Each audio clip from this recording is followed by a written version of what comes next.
आज हम जानेंगे रासायनिक सूत्र ज्ञात करना। हमारे पास यहाँ धनायन या कुछ क्षारीय मूलक है।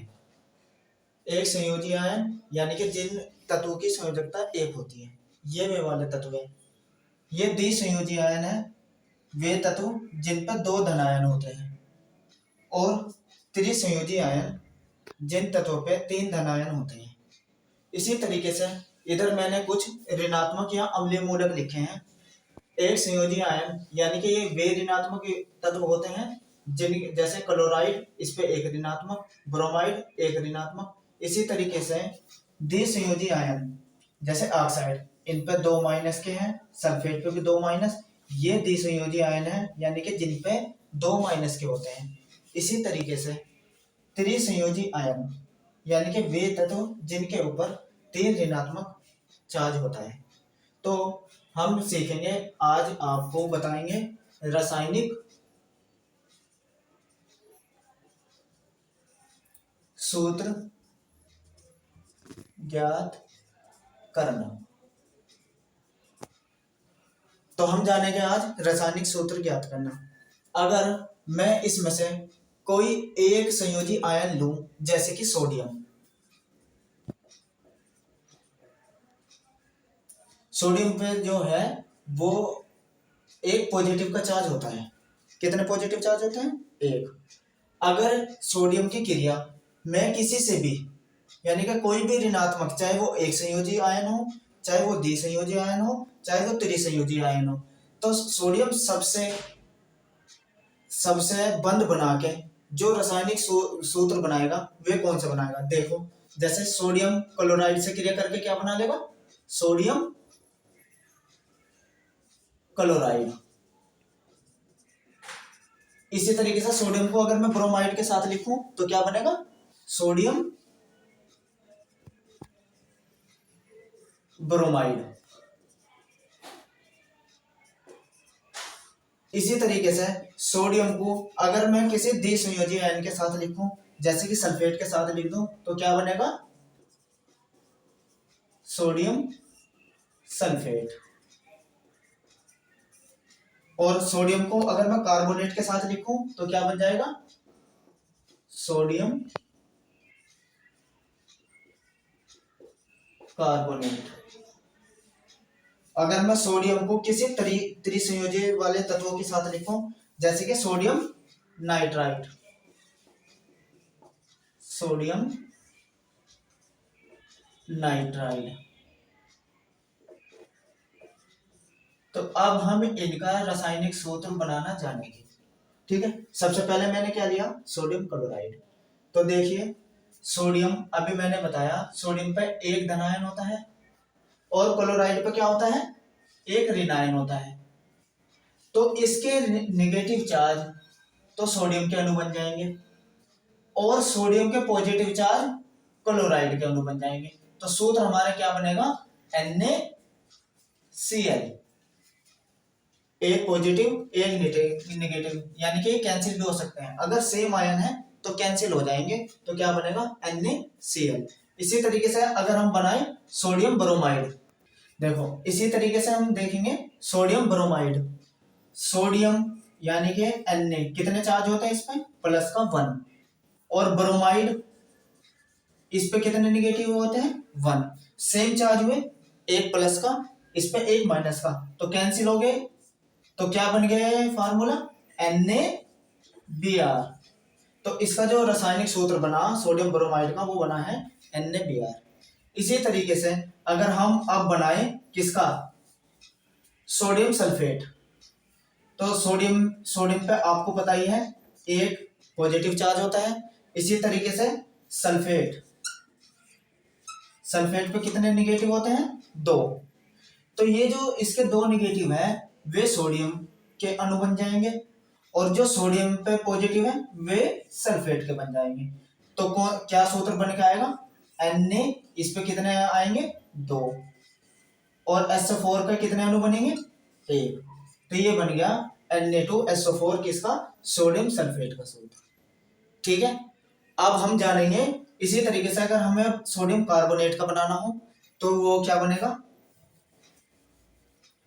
सोडियम यानी कि Na, एक पॉजिटिव चार्ज, और कार्बोनेट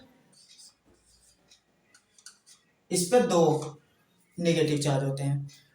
जैसे कि हमने पीछे भी जाना, इसके दो नेगेटिव है वो सोडियम के अणु बन जाएंगे, और जो सोडियम पे धनायन है वो कार्बोनेट के बन जाएंगे। तो हमारे पास जो सूत्र बनेगा, Na पे कितने आ जाएंगे, 2, और कार्बोनेट पे कितने धनायन आ जाएंगे, कार्बोनेट का एक अणु बनेंगे। तो इसका मतलब ये जो हमारा रासायनिक सूत्र बना सोडियम कार्बोनेट का, वो बना है Na2CO3। ठीक है। अगर सोडियम किसी त्रिसंयोजी वाले ऋणायन से क्रिया करे तो रासायनिक सूत्र क्या बनेगा, यानी कि सोडियम नाइट्राइड Na पे। अब हम जानेंगे सोडियम नाइट्राइड का रासायनिक सूत्र। Na पे कितने पॉजिटिव चार्ज है, 1, और नाइट्राइड नाइट्राइड पे कितने माइनस है, 3, N पे 3। तो सोडियम नाइट्राइड का जो सूत्र बनेगा, इसके जो ये 3 ऋणायन है वो इस पे अणु के रूप में आ जाएंगे, और सोडियम पे जो एक पॉजिटिव चार्ज है वो इसके अणु के रूप में आ जाएगा। तो हमारे पास जो रासायनिक सूत्र बनेगा Na3N। तो ये हमारा सूत्र बना सोडियम नाइट्राइड। ठीक है। तो ये हमने सोडियम से जाना। इसी तरीके से आप potassium chloride, potassium bromide, potassium iodide, potassium nitride, potassium nitrate, किसी से भी कोई पॉजिटिव चार्ज लेके इस तरह से नेगेटिव से भी बना सकते हैं। तो कहने का मतलब है, जैसे कि आपने लिथियम लिया, लिथियम कितने तत्व बना सकता है, 7 तो यहाँ, और 6 ये, 7 6 13, और 4 19, यानी कि लिथियम के आप 19 तत्व बना के देख सकते हैं, रासायनिक तत्व। इसी तरीके से अब मैं आपको कोई द्विसंयोजी लेकर दिखा देता हूं। जैसे मैग्नीशियम ले लिया हमने लिया मैग्नीशियम,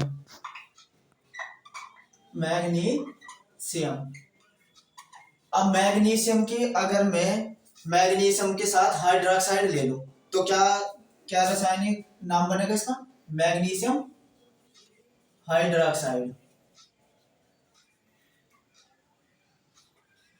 ये हुआ मैग्नीशियम, इस पे 2 पॉजिटिव चार्ज है, जैसे कि आप देख रहे हैं मैग्नीशियम पे 2 पॉजिटिव चार्ज है, मैग्नीशियम पे 2 पॉजिटिव चार्ज। इसके साथ मैंने लिया हाइड्रोक्साइड, हाइड्रोक्साइड को हम क्या कहते हैं, OH, और इस पे कितने नेगेटिव चार्ज है, 1, OH, इस पे 1 नेगेटिव। तो हम सीखेंगे मैग्नीशियम हाइड्रोक्साइड। मैग्नीशियम पे 2 पॉजिटिव चार्ज, OH पे 1 नेगेटिव। तो इसका जो 1 नेगेटिव है वो मैग्नीशियम पे आ जाएगा, तो मैग्नीशियम के कितने अणु बन जाएंगे, 1।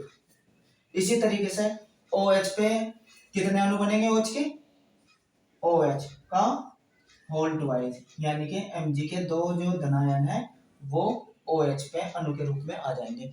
इस तरीके से हमें जो रासायनिक सूत्र प्राप्त होगा मैग्नीशियम हाइड्रोक्साइड का, वो क्या बनेगा, MgOH का होल ट्राइस।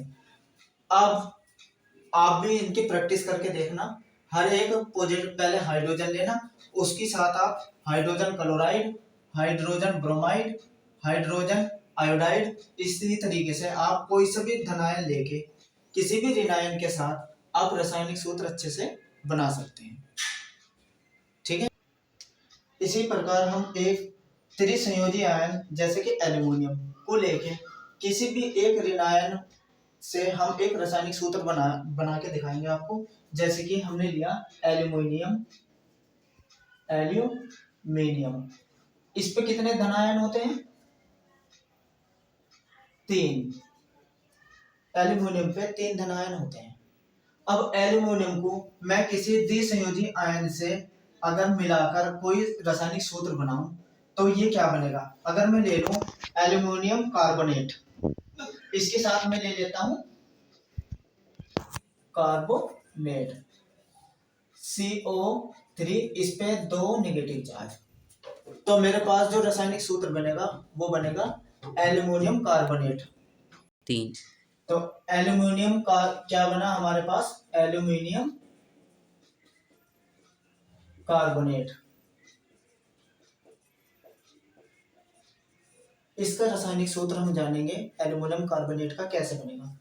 एल्यूमिनियम इस पे अभी हमने बताया 3 धनायन होते हैं, और जो कार्बोनेट है इस पे 2 ऋण आयन होते हैं।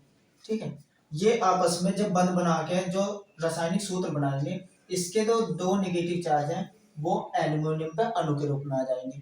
तो हमारे पास जो बनेगा Al के कितना हो जाएंगे 2। इसी तरीके से जो कार्बोनेट है इस पर कितने धन आयन है 3, तो ये जाएंगे इस पे अणु के रूप में 3। तो हमारे पास जो एल्यूमिनियम कार्बोनेट का सूत्र बना वो बना Al2CO3 का होल ट्राइज। ठीक है, इसी तरीके से अगर हम एल्यूमिनियम को किसी एक संयोजी आयन के साथ जोड़ के बनाए, अगर हम बनाए एल्यूमिनियम क्लोराइड, एल्यूमिनियम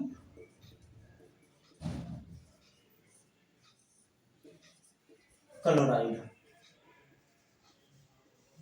तो एल्यूमिनियम पे कितने धन आयन थे आपको अभी पता है 3 प्लस के हैं।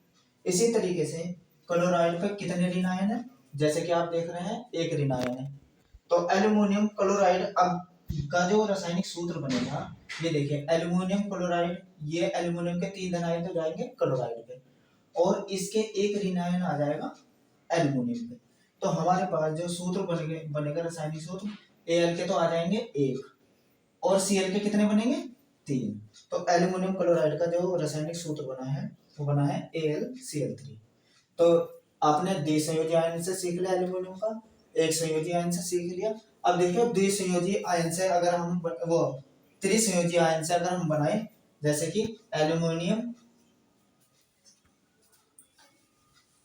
त्रिसंयोजी आयन से बना के दिखाते हैं हमें आपको, ये एल्यूमिनियम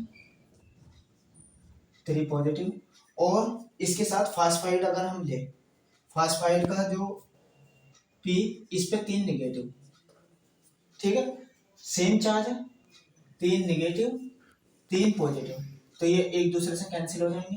तो एल्यूमिनियम फास्फाइड का जो सूत्र बनेगा Al3।